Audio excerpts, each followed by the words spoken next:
Hi, PerspectiveWeather.com meteorologist Paul Dorian here on Tuesday, April 21st. A very active weather pattern continues across much of the nation with multiple storm threats.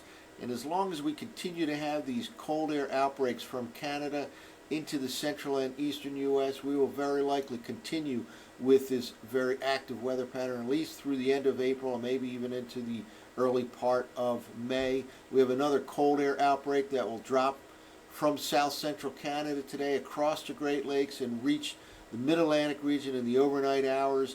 At the leading edge of that cold air outbreak is a strong cold frontal system that will arrive this afternoon in the D.C., Philadelphia, New York City corridor. Showers are likely from midday into the afternoon, and there quite possibly could be some strong to severe thunderstorm activity this afternoon with damaging winds and hail a primary threat. The hail is really quite a high threat today with very cold air in the upper part of the atmosphere for this time of the year.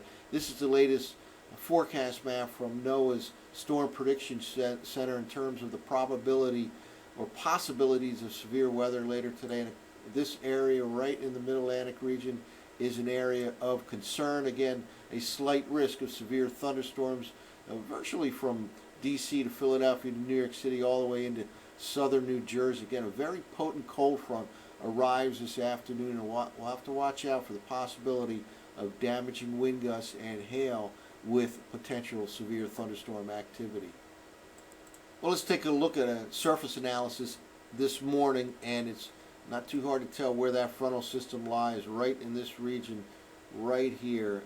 Again, it's a strong cold front, big push of cold air behind it, another unusually cold air mass for this time of the year. Last week we set numerous low temperature records in much of the eastern two-thirds of the nation, and there were many maximum high temperature records that were lower than any other day in recorded history in many areas. And this too is a very unusual cold air outbreak. Low temperatures late tonight, early tomorrow will be near freezing in suburban areas along the D.C., Philadelphia, New York City corridor. And this front is a potent front, and again with cold air in the upper part of the atmosphere, that will really steepen the lapse rate, make it more unstable over the next few hours, especially if we get some sunshine early today. And it looks like there are some intervals of sunshine, at least in parts of the Mid-Atlantic region.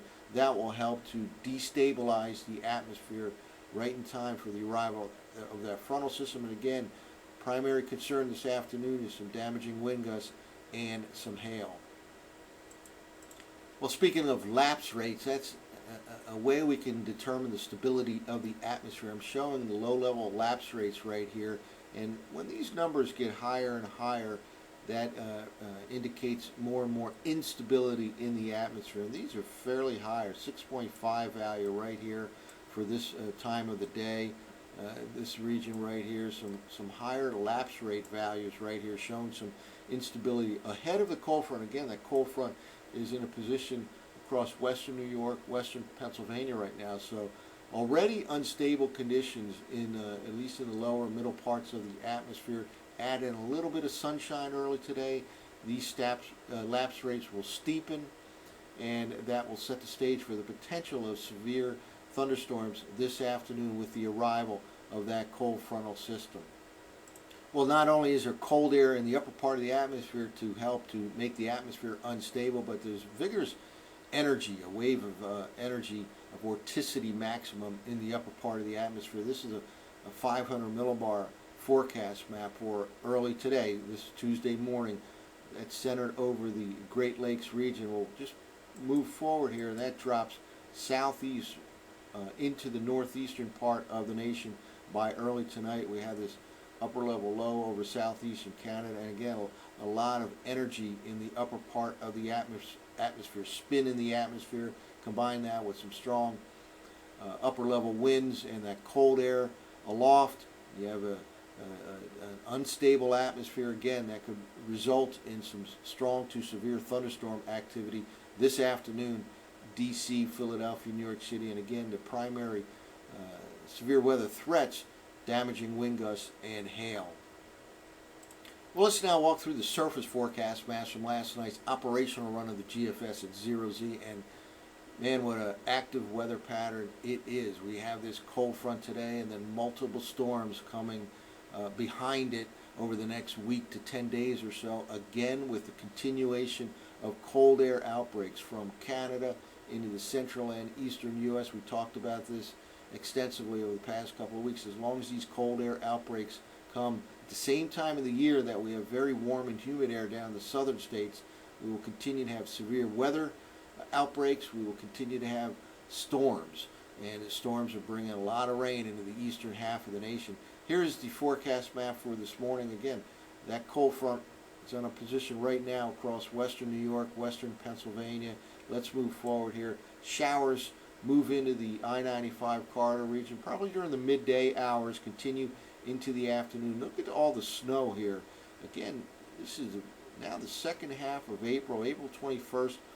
It's not all that common to see snow like this late in the season, and what that also contributes to is instability in the atmosphere, because there's a lot of cold air aloft that steepens the lapse rate, makes it more unstable, especially if you get some low-level heating with some sunshine this morning. But here comes that cold front during the afternoon hours, and it pretty much sweeps away by the early evening hours. We will become mainly clear probably by the mid-evening to the late evening in the I-95 corridor region. The winds will pick up in intensity, be quite stiff overnight from the northwest, and it gets very cold for this time of the year.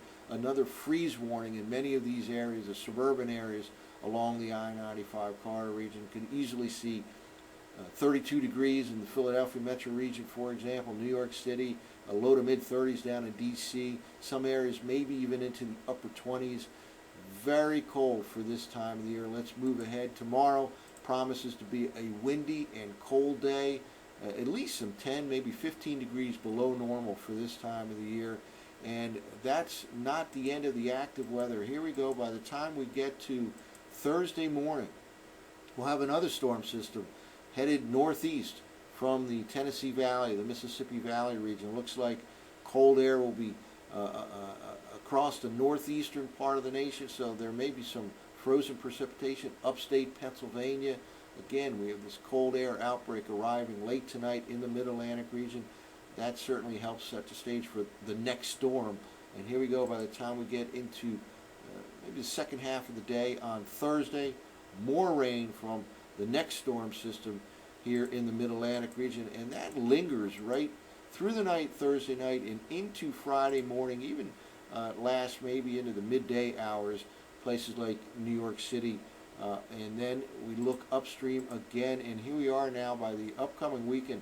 Saturday morning, another storm over the same area, the Mississippi Valley, headed to the east-northeast. It looks like more rain right here in the mid-Atlantic region by late Saturday night. That may continue into the day on Sunday, at least the early morning hours. This is Sunday afternoon forecast map.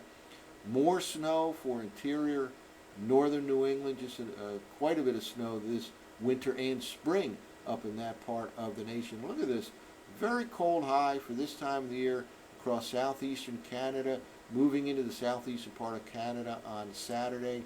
And indeed, this results in another cold air outbreak, probably arriving in the mid-Atlantic region by the time Monday rolls around for the early part of next week. Look at this, 528 thickness here, kind of a widespread area of 528 thickness that just drops right into the mid-Atlantic region, the northeast U.S. by the next Monday and Tuesday. Strong cold high in control, and that certainly is not the end of the active weather pattern. So we have a continuation of cold air outbreaks into the central and eastern U.S., and B, a continuation of a very stormy weather pattern with a strong cold front arriving this afternoon in the mid-Atlantic region. The potential exists for some strong to severe thunderstorms this afternoon, with damaging wind gusts and hail the primary severe weather threats. So that's it for now. For PerspectiveWeather.com, I'm meteorologist Paul Dorian.